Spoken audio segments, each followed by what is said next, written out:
السلام علیکم ورحمۃ اللہ وبرکاتہ۔ ایک دن والد صاحب فرمانے لگے کہ بیٹا، اگر کسی سے بدلہ لینا ہو تو اس کی غلطی کو معاف کر دو، دوبارہ غلطی کرے تو بھی معاف کر دو، اور پھر وہ غلطی کرے تو اس کو پھر بھی معاف کر دو۔ ایک دن ایسا آئے گا کہ وہ ایسی غلطی کرے گا کہ وہ کبھی بھی اس سے بچ نہیں پائے گا، یعنی وہ پکڑا جائے گا اور اپنے کیے کی سزا پائے گا۔ اب معلوم نہیں اس دن اس وقت ان کے ذہن میں کون سی بات تھی، کون سا واقعہ ان کے ذہن میں آیا جو انہوں نے یہ بات کی، مگر جب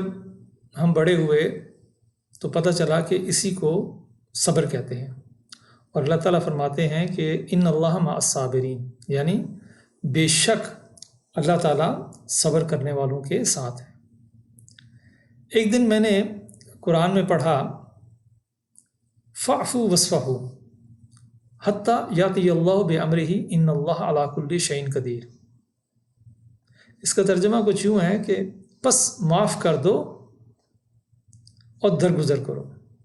یہاں تک کہ اللہ کا فیصلہ آ جائے، اور بے شک اللہ ہر چیز پر قادر ہے۔ یہ جو الفاظ ہیں نا، فاعفوا واصفحوا، فاعفوا کا مطلب ہے پس معاف کر دو، یعنی یہ فعل امر ہے، یہ حکم ہے اللہ کی طرف سے، اور واصفحوا یہ بھی فعل امر ہے، یعنی حکم ہے اللہ کی طرف سے کہ پس معاف کر دو، یعنی اللہ تعالیٰ نے حکم دے دیا انسان کو معاف کر دو اور درگزر کرو یہاں تک کہ اللہ کا فیصلہ آ جائے۔ تو انسان کی طبیعت میں غصہ ہوتا ہے، تو یہ آیت اسے بھی سکھا رہی ہے کہ بھائی معاف کر دیا کرو، درگزر کرنا سیکھو۔ میں نے جب اس آیت کو بار بار پڑھا اور غور کیا تو مجھے اس آیت میں ایک اور ڈائمنشن نظر آئی، وہ یہ ہے کہ یہ انسان میں بڑی پروڈکٹیوٹی پیدا کرتی ہے۔ اب پروڈکٹیوٹی کی مثال کچھ یوں سمجھیں کہ آپ دفتر میں کام کرتے ہیں اور آپ کی کسی نے شکایت لگا دی ہے، وہ شکایت غلط ہے یا صحیح ہے، اس نے شکایت لگا دی ہے۔ اب ہوگا یہ کہ آپ جو ہے آپ میں انتقام کا جذبہ پیدا ہوگا، اور اب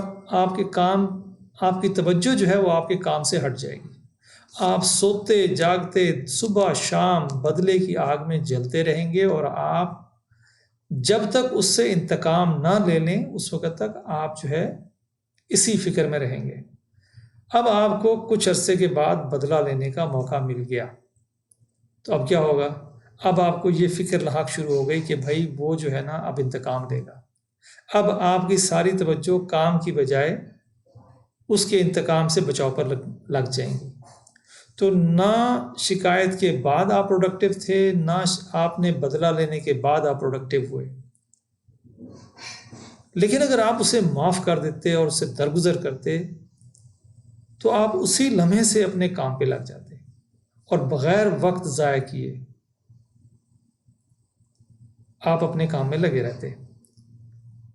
اور دوسری طرف کیا ہوتا ہے کہ چونکہ اللہ تعالیٰ نے حکم دیا اس آیت میں،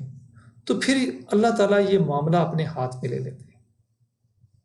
اور پھر اس کے بعد یقیناً جب معاملہ اللہ تعالیٰ کے ہاتھ میں چلا جائے تو پھر اللہ تعالیٰ تو بے انصافی نہیں کرتا، اس سے پھر ایسی غلطی ہونی ہے، یا تو وہ آدمی راہ راست پہ آ جائے گا، یا پھر یہ ہے کہ وہ ایسا پکڑا جائے گا کہ اس کو جو ہے اس کے کیے کی سزا ملے گی۔ اور بچوں، یہ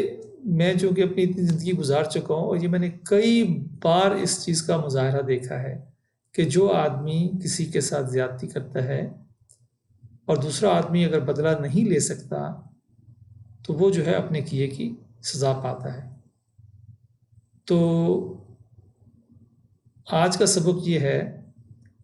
کہ معاف کر دو اور درگزر کرو، انشاءاللہ اللہ تعالیٰ آپ کے ساتھ ہوگا۔ السلام علیکم ورحمۃ اللہ وبرکاتہ۔